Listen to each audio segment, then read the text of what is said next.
에베소는 서머나 버가모, 두아디라, 사데, 필라델피아, 라오디게아, 계시록에 나오는 소아시아 7교회죠. 그리고 16km 떨어진 곳에 골로새가 있습니다. 골로새에 관계된 책이 골로새서가 있죠. 그리고 빌레몬서가 있습니다. 성경에 보면은 교회에 대해서 왕관 또는 면류관으로 이렇게 설명하고 있는데요. 이사야서 62장 3절에 보면 하나님의 손의 관, 왕관이라고 이렇게 말씀해주고 있고, 그리고 서신서에 보면은 교회를 향해서 면류관이라고 말씀해주고 있는데, 생명의 면류관 또는 의의 면류관, 영광의 면류관, 자랑의 면류관, 교회를 향해서 말씀해주신 왕관으로 또는 면류관으로 이렇게 표시를 한 것입니다. 성경은 가장 중요한 것은 주어가 하나님이죠. 우리가 타락해서 하나님을 알 수 없기 때문에 하나님께서 우리에게 자신이 누구신가를 가르쳐준 책이 성경이죠. 그래서 성경의 가장 중요한 것은 하나님은 누구신가? 하나님을 아는 것이 구원이라고 말씀하고 있잖아요. 요한복음 17장 3절에서 하나님과 그가 보내신 아들을 아는 것이 곧 영생이라고 말씀하고 있어요. 그 성경에서 말씀해주는 모든 말씀의 대상은 바로 나입니다. 나.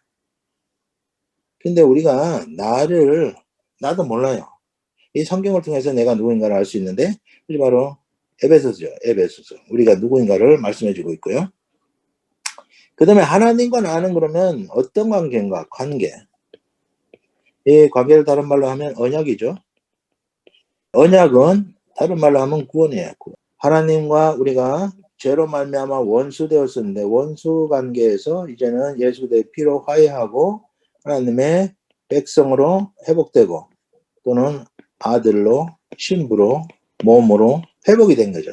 관계 회복이 바로 구원이고 이 구원에 대한 말씀을 가장 잘 말씀해 준 책이 로마서였습니다.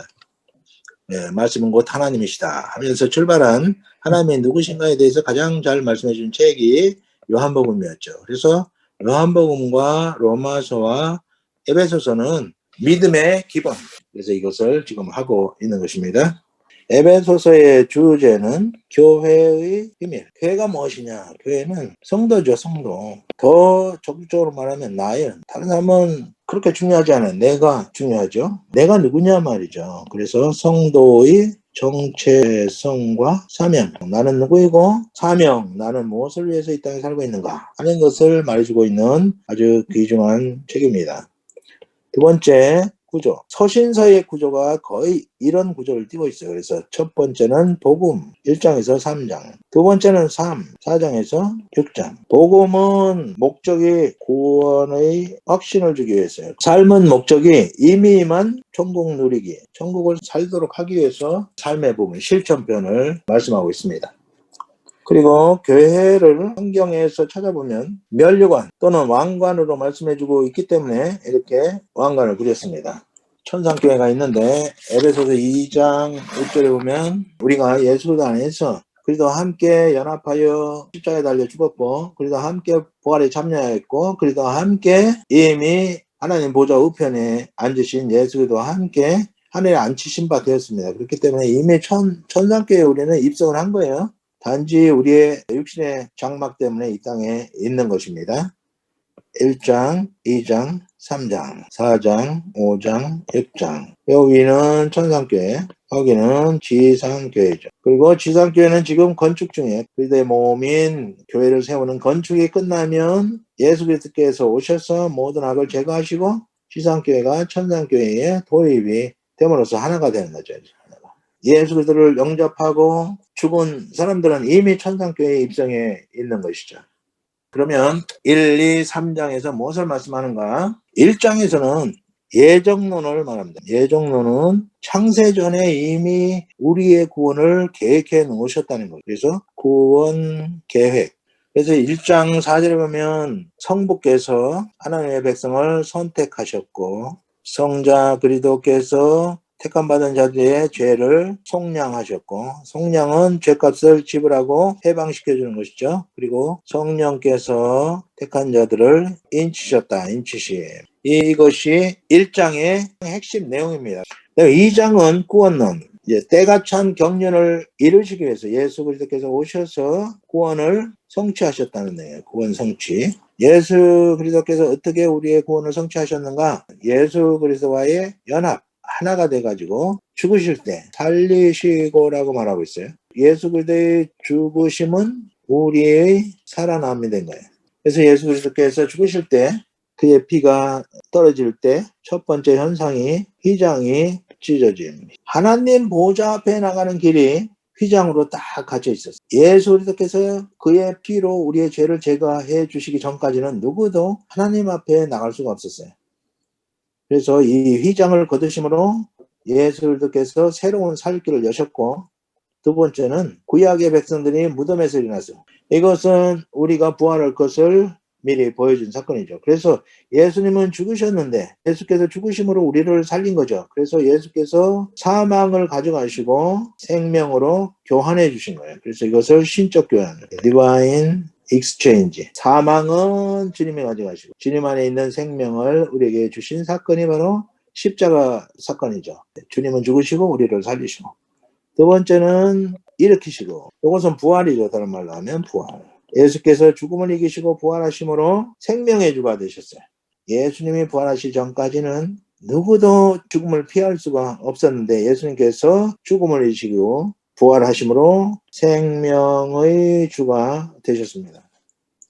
세 번째는 하늘에 앉히시고, 예수님께서 승천하실 때 우리도 함께 승천한 것입니다. 왜냐하면 연합, 그리스도와 한 몸이 되었기 때문에 예수님과 함께 살리시고 일으키시고 하늘에 앉히시고 라고 우리의 구원에 대해서 말씀해 주고 있어요.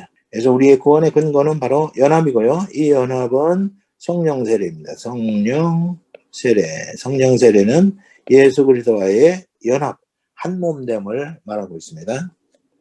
3장에서는 선교론을 말하고 있습니다. 이것은 다른 말로 하면 구원 확장입니다. 선교론, 구원 확장은 성령께서 오심으로 시작되었고 우리와 함께 그리스도의 몸을 세워가고 있는 것이죠. 그래서 성령께서 임하시고 베드로가 5절 설교를 할 때에 그때 3,000명 교회가 세워지고요. 솔로몬 행각에서 베드로가 설교할 때 5,000명, 이렇게 막 엄청난 숫자들이 막 모여드는 거예요. 복음은 우리가 전파하고 복음을 들은 자들에게 하나님과 예수 그들을 믿어 구원받게 하는 것은 성령의 사역이에요. 우리의 입을 열어서 복음을 선포하면 성령께서 택한 자들을 믿고 구원 얻게 하시는 것은 성령께서 하신다. 이렇게 하나님께서는 우리의 구원을 이미 다 작정해 놓으셨다는 것이죠.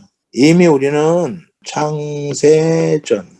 창세전에 우리는 이미 하나님의 아들이었어요. 그래서 아버지라 아바 아버지라 부르게 되고 양자가 되어서 하나님 나라를 상속받을 하나님의 백성이었다는 것이죠.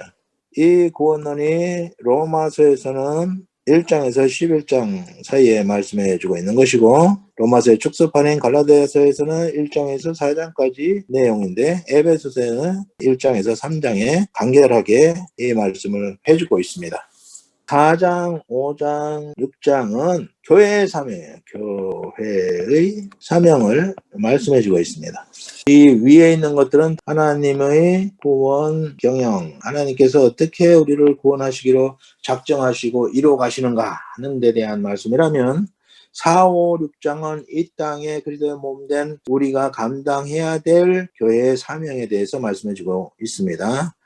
4장에서는 첫째가 하나됨이야. 하나됨. 성령께서 하나되게 하신 것을 힘써 지키라 이렇게 말씀하고 있는데, 하나됨. 사람은 둘만 모여도 싸우기를 시작하죠. 교회도 크고 작은 많은 다툼들이 있고 파당이 있습니다. 고린도전서는 그 안에 바울파, 아볼로파, 베드로파, 그리스도파 싸움이 있어가지고 교회가 전복되는 큰 어려움을 겪었는데요. 성령께서 하나 되게 하신 것을 힘써 지키라고 말씀해주고 있는데, 사람이 모이면 싸우게 돼 있어요.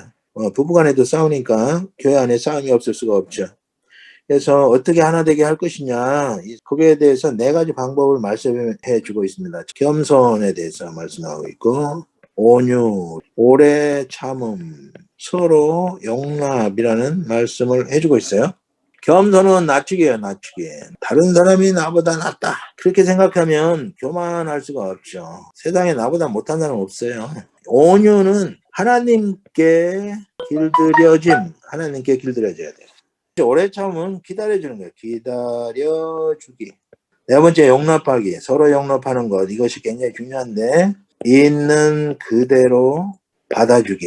이것이 제일 아주 중요한 것 같아요. 있는 그대로 받아줘야 돼요. 하나님께서 그 사람을 그렇게 창조했다면 우리가 그 사람을 바꾸려고 하는 자체가 하나님을 멸시하는 행위예요. 하나님이 그 사람을 그렇게 창조했기 때문에 우리는 있는 그대로 받아줘야 돼요.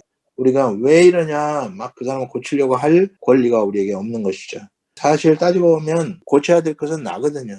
근데 자신도 못 고치면서 다른 사람을 고치라고 하는 자체가 교만인 거죠. 그리고 하나님은 멸시하는 행위이기 때문에 이것을 그 하나됨의 방법으로 제시하고 있습니다. 두 번째는 성도 양육, 성도 양육. 교회에 교육이 빠지면 안 돼요. 교육이 빠지면 기복, 이단의 특징이죠. 다 이 땅에서 잘 먹고 잘 살려고 그렇게 하는 거예요. 모든 율법 종교는 다 이 땅에서 잘 먹고 잘 사는 것. 이 이단의 특징이 두 가지가 있는데 이단의 특징은 음란과 탐욕이에요. 탐욕. 복 준다고 그래가지고 탐욕을 채우는 거예요. 돈 그리고 음란. 이 이단의 특징이거든요. 그래서 성도 교육을 제대로 하지 못하면 성도들이 분별력이 없어요. 분별력이 없으면 빠져버리는 거죠. 그래서 과천의 그 신천지에게 얼마나 많이 빠졌어요. 신천지 이야기를 들어보면 말도 안 되는 소리인데 그게 빠진다는 것이 정말 우습더라고요. 왜 그렇게 빠지느냐? 그것은 교육이 안 됐기 때문에 교육이. 사람의 감성을 흔들려고 하지 말고 정말 말씀을 그대로 잘 가르쳐가지고 어떤 유혹에도 미혹되지 않고 믿음을 지키고 걸어갈 수 있도록 성도들을 양육해야 돼요. 에베소서 4장 12절 그가 어떤 사람은 사도로 어떤 사람은 선지자로 어떤 사람은 복음 전하는 자로 어떤 사람은 목사와 교사로 삼으셨으니 그러니까 목사도 교사도 선지자도 복음 전하는 전도자도 말씀 사역자예요. 말씀 사역자. 4장 12절 이는 성도를 온전하게 하여 봉사의 일을 하게 하며 그리스도의 몸을 세우려 하심이라. 여러 가지 직분을 줘가지고 사역하게 하신 목적은 뭐냐면 성도들을 온전케 하는 거예요. 성도들을 온전케 해서 그들로 하여금 교회를 섬기고 하나님의 일꾼으로 일하게 하시기 위해서 하셨다. 그렇게 말씀해주고 있습니다. 그렇기 때문에 교회의 존재의 가치는 교육이에요. 교육. 그 다음에 이제 새 사람을 입으라 하는 말씀이 있는데요. 거짓말하는 자는 이제 거짓말을 중단하고 말도 분해되는 말을 하고 성질도 나는 대로 내지 말고 자제하고 도적질하지 말고 일하지 않고 먹는 것은 간접적인 도적질입니다. 자녀들이라도 성숙했으면 자기 밥 먹어야 돼요. 부모의 밥을 먹으면 성숙하지 못한 자예요. 성숙했는데도 손을 벌린다. 그것은 안 되는 거죠. 그리고 다른 사람이 밥 한번 샀으면 꼭 밥을 사줘야 돼요. 얻어먹기만 하면 결국 언젠가는 그 관계는 깨지게 되어 있어요. 도적질하는 말을 넓게 보면은 민폐 인생이 다 도적질인 거예요. 남의 수고를 먹겠다는 거잖아요. 인생의 안식년이 오기 전에도 대비해서 남에게 짐지우는 자가 되지 않아야 돼요. 5장에서는 첫째, 축살충. 옛사람은 죽이고 새 사람은 살리고 충만하고는 성령 충만. 성령의 열매는 뭘로 나타나는가? 찬양, 감사, 서로 복종이라고 말씀하고 있습니다. 그래서 입에서 찬양이 안 나온다면 성령 충만이 아닌 거죠. 감사가 안 나온다면 성령 충만하지 않은 거죠. 서로 복종하지 않고 서로 다투고 그런다면 성령 충만이 아닙니다. 옛사람은 죽이고 새 사람은 살리고 성령으로 충만해서 날마다 변화를 경험. 옛사람이 점점점 사라지고 새 사람으로 변화되어 가고 성령이 충만하니까 찬양하고 감사하고 모든 권세에 복종하고 하는 그런 일들이 날마다 일어나는 변화가 경험돼야 우리의 신앙이 뜨겁게 유지될 수가 있습니다. 두 번째는 부부천국. 이게 부부천국 진짜 굉장히 어렵죠. 사랑해서 결혼했지만 살다 보면 미워지고 싫어지고 혼자 있는 것이 더 낫지 않을까 그런 생각도 하는데 혼자 있어 보니까 혼자 있는 거는 너무 힘들더라고요. 하는 것이 좋지 않기 때문에 하나님께서 나에게 가장 맞는 짝을 허락해 주셨다는 믿음으로 살아야 돼요. 내가 더 좋은 배우자를 얻을 수 있었지 않겠는가? 그런 일은 없어요. 하나님이 짝 지어주신 짝이 가장 합당한 짝이라는 것을 믿음으로 믿어야 돼요. 하나님께서 축복하신 두 공동체가 교회와 가정이죠. 부부 천국을 이뤄서 가정의 천국이 임하게 해줘야 되는데 부부 천국은 그렇게 복잡하지가 않아요. 첫째, 아내는 뭐 하면 되냐? 남편에게 복종, 부드럽게 하면 순복하고 또 하나는 존경하라고 말씀하고 있어요. 이거 안 하면 부부천국 이루어질 거 기대를 하지 말아야 돼요. 남편이 좀 찌질하고 그래도 하나님은 그 남편을 그 가정에 하나님의 대리자로 세우셨어요. 그래서 누구한테 하듯 하라 그랬냐면 예수 그리스도께 하듯 예수께서 대행자로 남편을 세웠다. 이 믿음 하에서 가능한 것이죠. 사라가 아브라함을 주라고 불렀어요. 주. 사실 아브라함이 두 번이나 사라를 팔아먹었거든요. 그럼에도 불구하고 아브라함을 주라고 부른 것은 뭐냐면 믿음 때문이에요. 믿음. 아담을 창조하시고 그의 갈빗대에서 하와를 돕는 배필로 세웠어요. 돕는 배필. 그런데 이 아내들이 똑똑해가지고 돕는 배필의 자리를 넘어서가지고 이 가정의 왕이 되고자 할 때 그 가정은 문제가 심각하게 일어나기를 시작합니다. 그래서 아내들은 순복하고 남편을 존경해야 돼요. 그래서 존경할 것이 있으면 얼마나 좋겠어요? 근데 사람은 존경할 만한 사람이 없어요. 성경 전체를 통틀어도 존경할 만한 모델로 삼을 만한 인물이 없습니다. 예수 그리스도 외에는 모델이 없어요. 이미 타락한 인간은 존경할 가치를 가지고 있지를 않아요. 그렇기 때문에 믿음 안에서 그리스도께 하듯 이것이 빠지면 감당할 수가 없어요. 그래서 믿음 안에서만 가능한 거죠. 두 번째 이제 남편은 어떻게 해야 되냐? 남편은 아내를 사랑하는데 그리스도께서 교회를 사랑하다. 이것도 믿음 안에서 가능한 거예요. 얼굴이 팽팽하고 젊을 때는 이쁜 모습이 있죠. 근데 오래 살았다 보면 볼 때마다 실망하잖아요.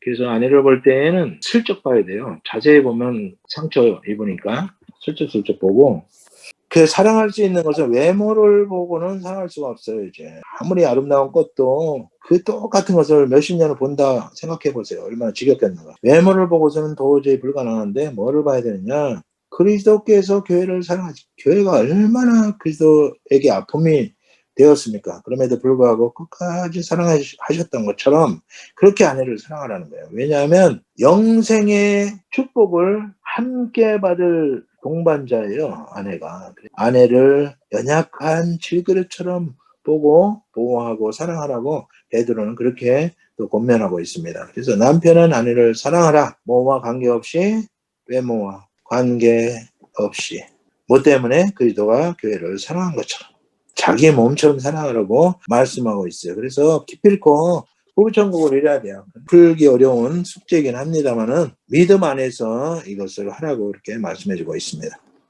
역장에서는 부자천국, 자녀는 말씀으로 잘 교육하라고 맡겨주신 것이지 내 소유가 아니에요. 그래서 자녀를 노엽게 하지 마라. 노엽게. 자녀를 노엽게 하는 것은 뭐가 들어있냐면 거기에 탐욕이 들어있어요. 자기가 하지 못한 것을 자녀를 통해서 이루고자 하는 마음이 있는데 이거 버려야 돼요. 하나님의 소유인데 나에게 잠시 맡겨주셨는데 하나님의 말씀으로 자녀를 잘 양육하도록 맡겨주신 하나님의 자녀다.